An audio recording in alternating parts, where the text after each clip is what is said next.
Welcome to this edition of our DS Update. As many of our churches are busy with summer mission trips, VBS, and local outreaches, I want to look back at the past 3 months. We hosted a church planting boot camp in May to equip potential church planners with the knowledge and skills they need for starting disciple-making churches to reach those far from God.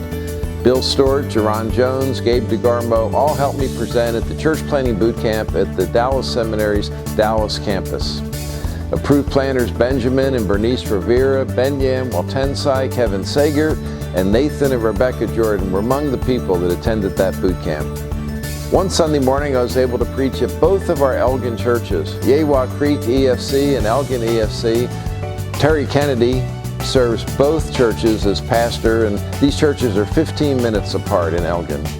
On an Oklahoma trip, our Director of Hispanic Church Planning, Pastor Manuel Abarcasais, and I were able to spend a couple of hours getting a tour from Crossover Bible Church Pastor Philip Abode in Tulsa, where Crossover is being used by God to transform the community in wonderful ways. The following day, we were at Fellowship Bible Church in Fort Gibson, Oklahoma, where Pastor Bill Parker and his wife Carrie invited Manuel to play special music and play keyboard with the worship team. Pastor Bill's been leading the efforts in the community to help those impacted by the recent flooding you've heard about in Oklahoma. Some other church visits in the past have included Grace Redeemer Community Church in Garland, Texas with Pastor Bob Generich and his wife Molly, and then Odessa Bible Church with Pastor Bob Thayer and his wife Melanie, and King's Community Church Plant, where they were able to celebrate the first baptism with church planter Gabe DeGarmo.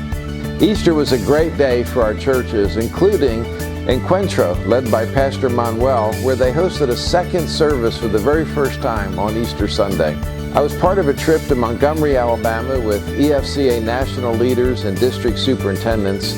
We went to Montgomery to visit the Legacy Museum and the National Memorial for Peace and Justice. We saw an impactful view of our country's heartbreaking and horrible history of slavery and injustice. The museum and memorial focused on slavery, Jim Crow, lynchings, and incarceration. It had an impact on all of us who were there.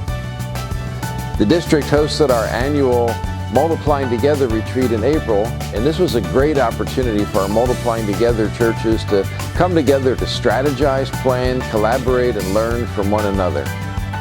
Katie Arnold leads this multiplication network of our churches for the district. Pastors around the district connect with others for encouragement and equipping. The San Antonio Austin Healthy Church Network met in person for their meeting, while most of the others are meeting over video conferencing using Zoom. Joanne and I were excited to celebrate with our son Tim and his wife Christina his graduation from Dallas Theological Seminary in May. I had the honor of sitting with the faculty while Tim marched in with the graduating class of 2019. Tim serves as the executive pastor of Grace Bible Church in Laredo, Texas. In John 15:5, Jesus tells us that apart from Him, we can do nothing. And that is why your prayers and support are so important. And we praise God and thank you for your partnership in the gospel and all that He's doing through our churches.